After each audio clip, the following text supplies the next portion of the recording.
구체적인 안 할게요. 오늘 철도 이용하시는 그걸 선택하신 특별한 이유가 있으신가요? 제가 이제 여기 이제 그 공직자로 있을 때 장관 때도 가끔 지하철을 활용을 했습니다. 저 유엔 사무총장 가다 보니까 여러 가지 경호 문제 등등해서 크게 말씀해 주세요. 그 지하철을 잘 탈 기회가 그렇게 많지 않았는데 가끔 뉴욕에서도 탔죠. 근데 서울에서는 이제 올 때마다 공식 일정이고 이제 유엔 사무총장에 준하는 여러 가지 경호나 의전하다 보니까 거의 뭐 전철이나 이런 철도를 탈 기회가 전혀 없었습니다. 이제 제가 평시민으로 이제 돌아와서 앞으로 시민들하고 또 대화를 같이 하고 호흡을 같이 하려면 아무래도 이제 다중이 많이 활용하는 이런 그 전철이나 철도 이런 걸 활용하는 게 어떠냐 이런 생각이 들어요. 사실은 인천에서 보통 생각할 때 차 타고 시내로 들어가지 않습니까? 저는 이런 좋은 시설이 있는지를 몰랐어요. 인천공항이 전 세계적으로 공항으로 볼 때의 그 운영이라든지 이런 면에서 상당히 모범적인 공항으로 되어 있지 않습니까? 오늘 보니까 확실히 그런 그 국제적인 평가가 맞다 이런 생각을 하는 겁니다. 이게 얼마나 액세스가 편하게 되어 있습니까? 전부 다 차 타고 가느니 교통체증이 막히지 않고 시내까지 한 40분이면 들어가니까 얼마나 좋습니까? 서울역까지 가서 또 서울역에서 뭐 전철을 타는 사람들도 있을 테고 하여튼 참 자랑스럽게 생각을 합니다. 아까 편의점에서는 뭐 사셨어요? 지금 목이 말랐어요. 하도 그 이제 여러 사람들 이제 환영하시고 그러는데 다니다 보니까 저도 목이 말라서 물을 하나 샀습니다. 그래서 지금 사실은 물이 좀 필요한데. 근데 귀국 비행기에서 어떤 생각하셨는지 궁금합니다. 제가 우선은 늘 이제 지난 한 8일 동안 제가 1월 3일 날 관제에서 나온 이후 뉴욕 근교에서 이제 나름대로 어떤 일을 어떻게 하는 게 좋을지 그리고 한국의 이제 제반 경제 사회 정치 문제에 대한 자료들도 좀 있고 비행기에서도 그런 자료를 받고 오면서 이제 일부 동승한 기자들이 계셔서 그분들하고 대화를 좀 나누고 인터뷰를 좀 했습니다. 그리고 이제 좀 책도 좀 보고 크라우스 슈바프가서 이제 제4차 혁명에 관한 책. 그게 우리나라가 약간 늦은 것 같아. 제4차 혁명 거기서 지금 미국이나 유럽 같은 데서는 상당히 진전이 많이 되고 있으니까 근데 우리는 역시 좀 무수한 두뇌들이 과학 두뇌들도 있고 기업도 훌륭하고 그 정부가 그런 걸 조직하면은 따라잡을 수 있지 않나 이렇게 생각합니다. 그러나 이게 지금 현재 아주 대단히 중요한 트렌드가 되어 있습니다. 지금 통신혁명이나 과학기를 아주 발전으로 해서 우리 생활의 질이 많이 향상이 됐지 않습니까? 지금 이 4차 혁명을 가서 인공지능이라든지 로봇이라든지 이런 것이 나왔을 때에 우리가 그 기존 그 직업 개념, 노동 제조 개념 이런 걸 어떻게 이제 맞춰 나가느냐 그 트렌드, 새로운 트렌드 그런 게 큰 과제인가 이런 생각이 듭니다. 과제가 아니고 그런 건데 제 자신은 이런 문제에 대해서 뭐 전문가는 아니니까 전문가들이 좀 힘을 합쳐서 아니, 정부에서 그런 기구라든지 권장을 잡고 하면은 우리가 잘 나갈 생각합니다. 사실 총장님께서 국내에서 정치 활동은 안 하셨다가 그런데도 지금 지지율 조사해 보면 굉장히 높은 수치가 나오고 있잖아요. 국민들이 총장님께 기대하는 부분이 어떤 부분이라고 생각하세요? 저는 국민들이 그 변화,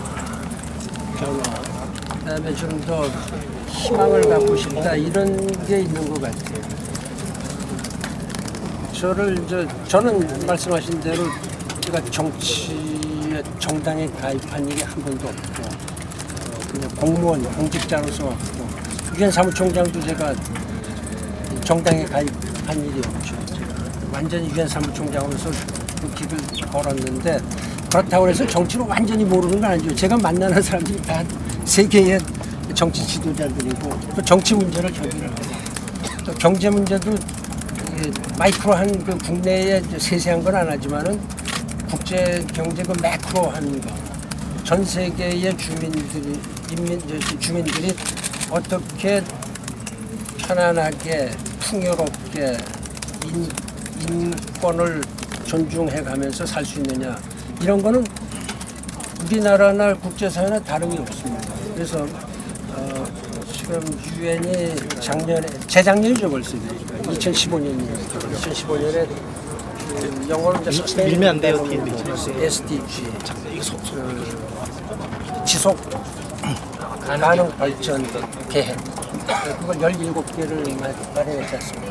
그거를 제가 2010년에부터 시작을 해서 5년 동안에 걸쳐서 유엔 회원국들하고 협의해서 5년간에 걸친 협상을 통해서 만드는 겁니다. 그게 아마 2차 세계대전 이후 아마 인류의 역사상에 전 세계의 경제를 사회를 어떻게 발전시켜 나갈 수 있느냐 어떻게 평화를 구축해 나갈 수 있느냐 이런 면에서는 처음의 그 시도입니다. 처음에 그 블루프린트. 그 전에 2000년에 새천년이 오는 걸 계기로 해서 그 새천년 개발 계획이라는 걸 만들었습니다. 우리가 흔히 밀레니엄 디벨롭먼트 골스라고 하는데 그 밀레니엄 디벨롭먼트 골스보다 훨씬 더 포괄적이고 광범위하고 더 아주 의욕적이고 그 기계지향적 이런 계획을 만들었습니다. 저는 아주 자부심을 생각합니다. 앞으로 15년 동안 2030년까지 15년을 목표로 해서 전 세계 인류 그리고 지구가 자연과 또 풍요롭고 개발되고 인권이 존중되고 양성이 평등하게 대우를 받는 이런 사회를 만들다는 아주 원대한 계획입니다. 우리나라의 정치 사회 계획도 여기에 맞춰서 가는 거죠. 그러니까 전 유엔 회원국 193개국이 거기에 동의했으니까 이제는 세세한 부분은 그 SDG 17개 골에 따라서 해내는 게 중요합니다. 제가 그런 거를 세계 지도자들한테 늘 강조를 하고 있죠. 이거는 유엔에서 만들었지만은 귀국의 것이다. 거기에 현지 상황에 맞춰서 해나갑니다. 아마 유엔이 계속 그걸 이행하는데 이제 팔로우업도 해나가는 또 이제 기후변화 협약이 이제 2015년도 12월에 파리에서 채택이 되지 않습니까? 이것도 여러분들이 그냥 보통 이해하시는 것보다 훨씬 더 인류의 지구에 아주 중요한 함의를 갖고 있습니다. 그러니까 목표를 2100년까지 하면서 지구의 온도 상승을 섭씨 2도가 내려요. 그렇지 않으면 대재앙이에요. 대재앙. 그래서 이게 우리의 책임은 유엔의 책임은 이런 그 기반을 만들어서 2100년 아니라 그 후로 수백만 년이 가도록 인류가 지구하고 자연하고 자연스럽게 조화롭게 잘 살아나가는 그 기틀을 처음으로 만든 겁니다.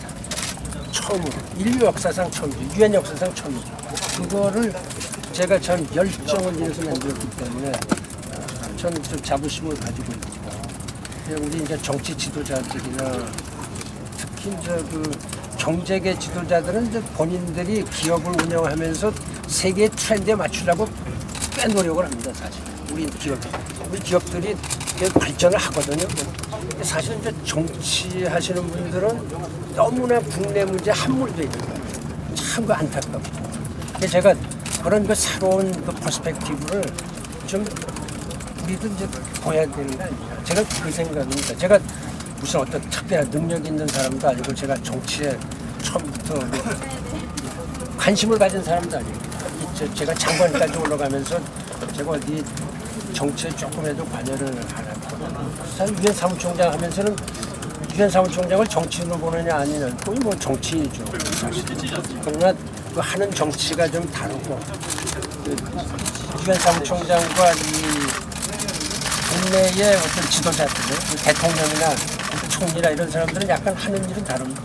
유엔 사무총장은 어떤 집권을 해서 어떤 그 정책을 정부에서 하듯이 이렇게 하는 게 아니고 유엔 회원국들과 중재를 하고 협상을 하고 그래서 틀을 만들어서 각국에 제시를 하는 겁니다. 그 제시하는 거를 각국의 지도자들이 받아야죠.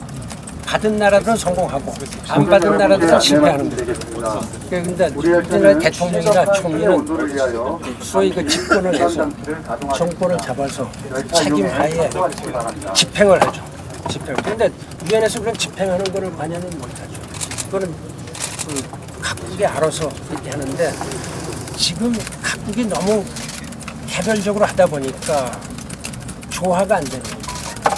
예를 들어서 어떤 나라는 계속 굴뚝산업을 그냥 거기에 투자를 해서 연기는 막 매연을 뿜어대고 어떤 나라는 그걸 줄이라고 그러니까 안 되니까 이제는 전 세계적으로 규율을 만들자.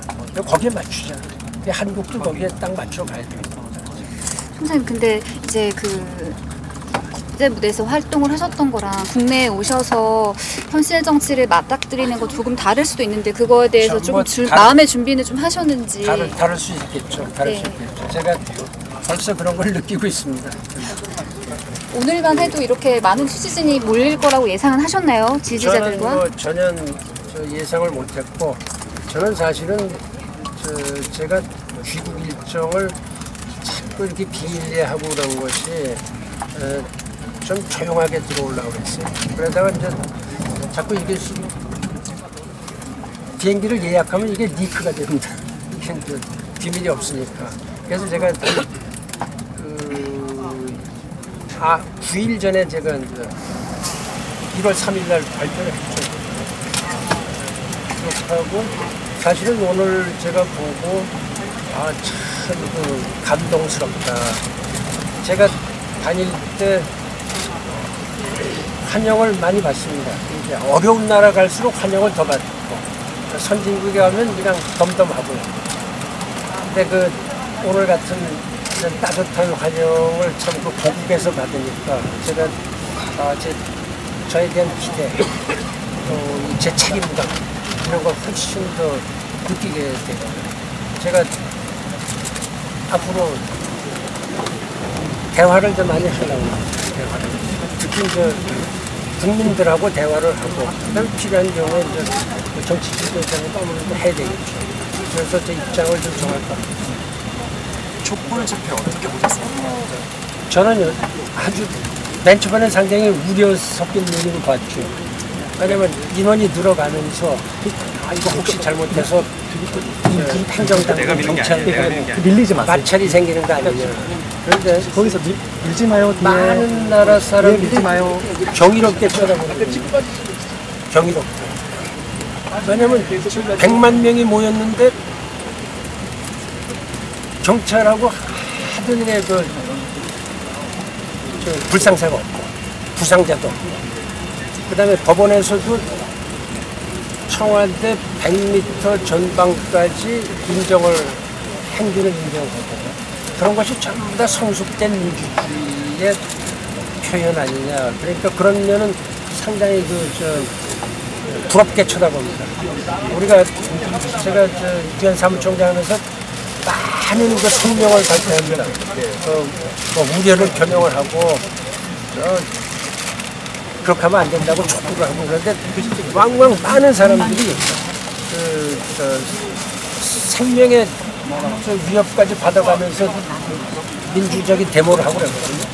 그때 경찰들이 막 총을 발표를 한다든지 그런 게 비일비재합니다. 비일비재하고 그래서 늘 그게 이제 분쟁의 발단이 되죠. 그게 이제 민주주의가 막 일어나는 발달을 보는데 우리나라의 경우에 좀 더 평화적인 목소리로 또 관계 당국에서도 잘 자제를 해가면서 평화적으로 다들 유도하고 또 시민들도 거기에 또 협조를 하고 그런 건 최근에 보기 드물죠. 그전에 우리 보통 이런 시위를 하면 마찰이 좀 있었지 않습니까? 이번에 그런 데 대해서는 저 자신도 사무총장 하면서 그런 얘기를 했던 거라고 한국을 보면은 한국이 이렇게 잘하고 있지 않느냐 이런 걸 무언중에 제가 자랑스럽게 얘기를 하는 거예요. 국내 정치 얘기 나와서 말인데 지금 4당이 나와 있잖아요. 국민의당하고 그다음에 바른당하고 새누리당하고 민주당이 이렇게 있는데 그 중에서 가장 이제 총장님의 이상과 그 신념에 좀 맞닿아 있다 생각하는 정당 혹시 있으신가요? 문제는 제가 오늘 지금 도착했습니다. 그렇다고 저는 언론 통해서 본 거 이외에는 아직 잘 모르니까 제가 말씀드린 대로 우선 국민과의 대화를 통해서 국민들이 원하시는 게 어떤 방향인지, 그러니까 지향점은 제가 잘 알죠. 이미 뭐 알고도 남는데 그 지향점을 이룩하는 방법을 어떻게 하는 게 좋은지는 국민들하고 대화를 해봐야죠. 제가 지금 뭐라고 말씀드리고 어제 제가 브리핑에서 말씀드린 대로 뒤집죠 이제. 설날 때까지는 뒤집고 해야죠. 아니 근데 이게 그렇죠. 많이 같이 아니라고요? 기회를 가질 테니까 지금은 그런 질문을 아직 그렇죠. 지금 뭐 일반적인 질문을 하시면 제가 그리고 우리 저 주여사님하셔도 질문. 예. 얼굴이 되게 고우신데 뭐 오늘 비행기 오시면서 뭐 생각을 또 따로 하신 게 있으신지 오늘 이런 국민들의 어떤 염원과 열망과 이런 거 보시면서 아니 근데 프로 왔잖아요. 이거 프로 왔을 때 여기 생각을 예상하지 못했던 환경이고 그러니까 너무 놀라고 네. 이쪽에서 들어야 하는 거지. 그 총장님 혹자는 그렇게 얘기해요. 왜냐하면 총장님이 10년간 이제 뉴욕에 사셨다 보니까 너무 국내 사정을 잘 모르시지 않나 그런 걸 좀 우려하시는 분들도 있는데 그거에 대해서는 어떻게 생각하시는지. 제가 아주 세세한 거는 잘 모를 겁니다. 그건 뭐 당연하고요. 왜냐면 제가 하는 일이 전 세계 일을 다 하고 있으니까 여러분들이 좀 보통 상상하시기가 힘들 겁니다. 그러니까 제가 한국 문제에 세세한 거 모르는 걸 마찬가지로 우리 언론인들께서도 제가 뭘 어떻게 하고 있는지를 잘 모르실 거예요. 그러나 제가 한국 사람인데 어딜 가겠습니까? 우리 한국의 경제나 정치나 사회나 이런 데 관심을 가지고 파악을 하죠. 파악을 하는데 물론 그런 과정에 제가 직접 관여가 안 되니까 그 파악하는 과정을 어떤 제가 책임감을 갖고 하는 사람하고 좀 다르죠. 그러나 한국에서도 마찬가지죠. 제가 하는 일에 대해서 한국 정부가 책임감을 가지고 제 일에 관여할 건 아니거든요. 그런 차이가 있습니다. 그러나 제가 이제 이미 귀국했으니까 이게 저의 생활의 모든 부분이 국내의 문제가 되겠죠. 그래서 제가 또 전직 유엔 사무총장으로서 국제사회에서 기대하는 바가 많이 있고, 그러니까 또 국제사회에 어떻게 제가 또 기여를 할 수 있는지 그런 거는 점차적으로 또 생각을 합니다. 자, 언론인 여러분 이제 메리트 하나만 더 질문. 부장님도 좀 쉬셔야 되니까. 한 가지만 더 질문 드릴게요. 나갈 때 예. 혼자 들어올 것 같으니까 나가는 거는 앞쪽으로 나갈 테니까요. 길 좀 열어주셔야 됩니다. 예, 여기서 마무리하겠습니다. 예. 오늘 저 예. 여기서 마무리하겠습니다. 마지막 질문 하나만 예. 여쭤볼게요. 나가는 건 앞쪽으로 나갈 테니까요. 다 내리시고 난 다음에 가시는 걸로 하겠습니다. 어쨌든 그 총장님께서도 말씀하셨듯이 국민들께서는 어쨌든 총장님께 기대하는 바와 달리 여러 곳에서 관련된 의혹들이 나오잖아요. 그 의혹들 해명은 어떤 방식으로 언제까지 시작해 주실 건지. 근데 저는 우선 그 제기된 의혹들이 전부 다 근거 없는 의혹들이다.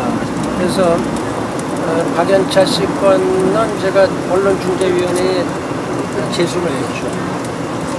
그 결과를 봐서 그 다음에 어떤 행동을 취할 건지 그런 것이 진짜 얼토당토하지 않은 얘기다. 그런 점을 제가 분명히 말씀드리고. 어디 왔어요? 리셉션이라는 게 있죠. 그 뭐냐 디스크 다 돌아가지고. 그런 거에 제가 피해를 보고. 디스크랑 배터리 바로. 그러니까 사실이든 아니든 그런 문제가 제기되면은 우선 제 자신도 아주 참 난처하고 민망하고 아주 당혹스럽죠. 왜 이런 일이 나왔는지. 그다음에 그런 내용을 정확하게 모르는 국민들은 또 어떤 인상이 좀 부정적인 인상을 갖지 않을까 그런 것이 제가 걱정이 되고 또 솔직히 말씀드리면 그런 거를 노리고서 이런 문제를 터치는 사람들이 있습니다. 그런 거를 제가 용납 못해요. 그리고 아까 제가 말씀을 드렸지만은 제가 현재 유엔 사무총장이 잠깐만 빠질게요. 이런 국내 문제를 가지고 계속 저를 헐뜯는 비방하는 그러니까 그 근거 없는 비방을 하는 거예요. 그러니까 뭐 그러면 그렇고 아니면 말고 이런 식의 주장이 되죠. 그러나 그것이 미치는 영향은 퍼셉션이 나쁩니다. 유엔 내에서. 그러면 한국 전체에 침뱉는 거나 마찬가지예요. 제가 유엔 사무총장으로 그렇게 하는 그래서 그런 건 좀 자제해 줬으면 좋은데 뭐 정치하는 분들이 그런 것도 안 따지고 부담스럽죠. 총장님, 국가가 미 연방법원에 이제 저 부장님, 저 마무리하겠습니다. 이제 그건 아니에요. 감사합니다. 저기 기대해서 나갈 때는 더 앞으로 오래 했어요. 나가겠습니다. 여기 저 먼저 내리신 다음에 총장님 내리시는 걸로 하겠습니다. 예, 이제 그만 정리하겠습니다. 예, 고맙습니다. 예, 감사합니다. 감사합니다. 네, 고맙습니다. 감사합니다.